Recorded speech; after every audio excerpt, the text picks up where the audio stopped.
Selamat pagi, nama saya Putra Natama Manurung.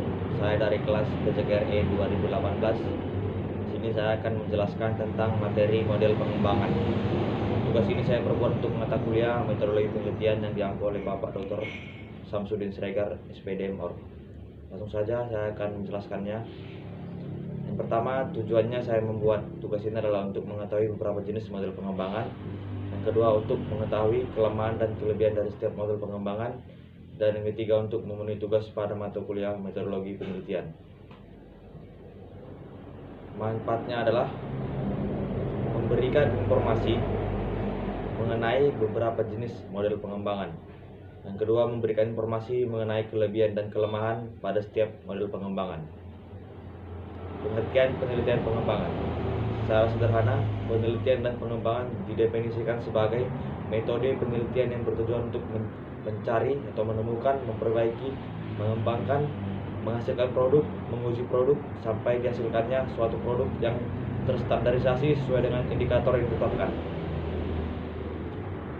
Yang pertama, saya akan menjelaskan jenis-jenis model pengembangan.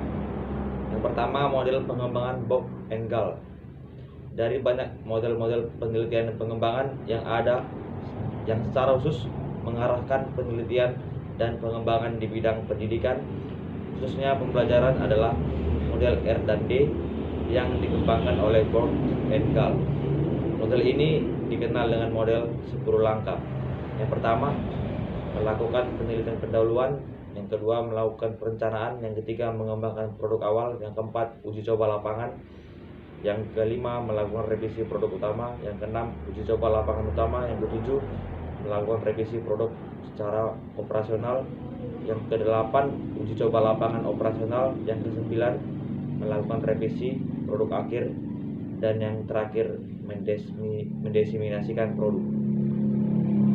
Kelebihan dari model ini adalah mampu mengatasi kebutuhan nyata dan mendesak, mampu menghasilkan suatu produk yang memiliki nilai validasi tinggi, mendorong proses inovasi produk, dan merupakan penghubung antara penelitian yang bersifat teoritis dan lapangan. Kekurangannya adalah tidak dapat digeneralisasikan secara utuh karena penelitian ditujukan untuk pemecahan masalah. Penelitian membutuhkan sumber dana dan sumber daya yang cukup besar. Yang kedua, model pengembangan Dick dan Carey. Model ini menjelaskan secara detail proses pengembangan yang dapat diterapkan pada konteks area lebih luas. Model ini merupakan salah satu model yang paling dikenal sebagai model perancangan yang sistematis dan menjadi standar bagi model desain pembelajaran lainnya. Langkah-langkahnya adalah mengidentifikasi tujuan pembelajaran umum, melakukan analisis pembelajaran, mengidentifikasi pelaku dan karakteristik pembelajar, merumuskan tujuan, mengembangkan butir tes acuan patokan, mengembangkan strategi pembelajaran, mengembangkan dan memilih materi pembelajaran, mendesain dan melaksanakan evaluasi formatif, merevisi kegiatan pembelajaran, dan yang terakhir, desain dan pelaksanaan evaluasi sumatif. Kelebihannya adalah memiliki komponen yang relatif banyak sehingga model ini termasuk lengkap. Merupakan prosedur pengembangan karena adanya alur pembalik dan komponen revisi. Memisahkan antara penilaian proses belajar dan penilaian terhadap program pembelajaran. Kelemahannya adalah terlalu rumit sehingga sulit dilaksanakan oleh pengajar. Memerlukan waktu yang relatif banyak untuk mengembangkan model ini. Yang terakhir, memerlukan upaya khusus untuk mengkaji model ini.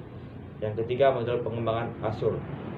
Model ini difokuskan pada perencanaan pembelajaran untuk digunakan dalam situasi pembelajaran di dalam kelas secara keluar. Adapun langkah-langkahnya adalah sebagai berikut: melakukan analisis karakteristik siswa, menetapkan tujuan pembelajaran, memilih media, metode pembelajaran, dan bahan ajar, memanfaatkan bahan ajar, melibatkan siswa dalam kegiatan pembelajaran, dan yang terakhir, mengevaluasi dan merevisi program pembelajaran. Kelebihannya adalah model ini memiliki manfaat dapat dikembangkan sendiri oleh pengajar. Yang kedua, komponen pembelajaran lengkap, dan yang ketiga, peserta didik dapat dilibatkan dalam persiapan untuk pembelajaran. Kelemahannya adalah model ini juga memiliki keterbatasan, yaitu tidak mengukur dampak terhadap proses belajar karena tidak didukung oleh komponen suprasistem. Yang keempat, model pengembangan ID. Salah satu model desain sistem pembelajaran yang memperlihatkan tahapan-tahapan dasar desain sistem pembelajaran yang sederhana dan mudah dipelajari adalah model ini, yaitu model ID. Model ini memiliki 5 fase, yaitu tahapan analisis, tahapan desain, tahapan development, tahapan implementation, dan tahapan evaluation. Kelebihannya adalah model ini sederhana dan mudah dipelajari serta strukturnya sistematis. Seperti kita ketahui bahwa model ID ini terdiri dari 5 komponen yang saling berkaitan dan terstruktur secara sistematis, yang artinya dari tahapan yang pertama sampai ke tahapan yang terakhir dalam pengaplikasiannya harus secara sistematik, tidak dapat dilakukan secara acak karena kelima tahapan tersebut sudah sangat sederhana jika dibandingkan dengan model yang lainnya. Model pengembangan ini memiliki kekurangan, yaitu pada tahap analisis. Pada tahap analisis, pengembang diharapkan mampu menganalisis kedua komponen dari siswa terlebih dahulu dengan membagi analisis menjadi dua, yaitu analisis kinerja dan analisis kebutuhan. Yang kelima, model pengembangan KEMP. Model pengembangan ini berbentuk siklus yang memberi kemungkinan bagi penggunanya untuk memulai kegiatan desain sistem pembelajaran dari fase atau komponen maupun yang sesuai dengan kebutuhan. Menurut KEM, dalam Trianto, pengembangan perangkat merupakan suatu lingkaran yang kontinum. Skemanya adalah sebagai berikut. Yang pertama, identifikasi masalah. Yang kedua, analisis siswa. Yang ketiga, analisis tugas. Yang keempat, merumuskan indikator. Yang kelima, penyusunan instrumen evaluasi. Yang keenam, strategi pembelajaran. Yang ketujuh, pembelian media dan sumber belajar. Yang kedelapan, merinci pelayanan penunjang. Yang kesembilan, menyiapkan evaluasi belajar dan hasil program. Yang kesepuluh, melakukan kegiatan revisi perangkat pembelajaran.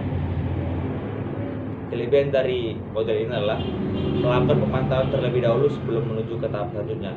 Jika terdapat kekurangan pada tahapan tersebut, maka akan dirombak kembali dan diubah.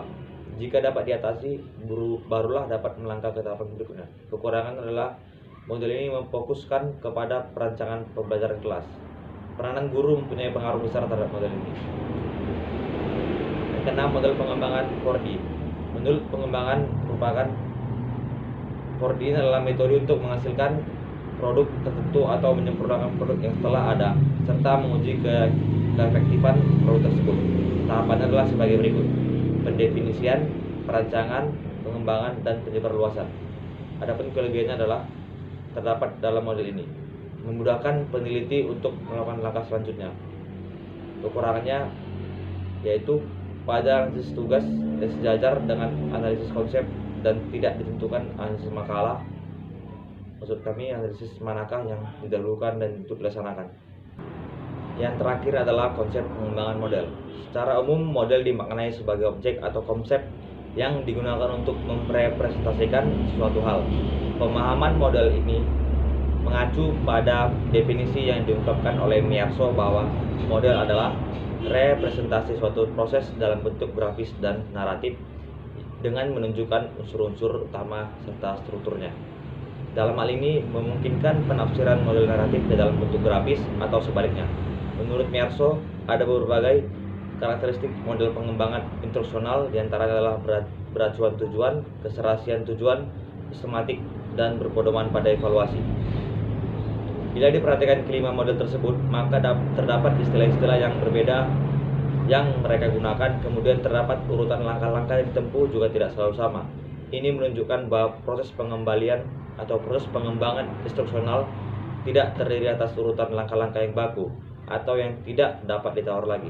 Setiap model bertujuan untuk menghasilkan suatu sistem instruksional. Prosedur yang mirip digunakan antara satu dengan yang lainnya, tetapi mereka menggunakan penjelasan urutan dan bahasa yang tidak sama. Sekian penjelasan dari saya, lebih kurang saya mohon maaf. Terima kasih.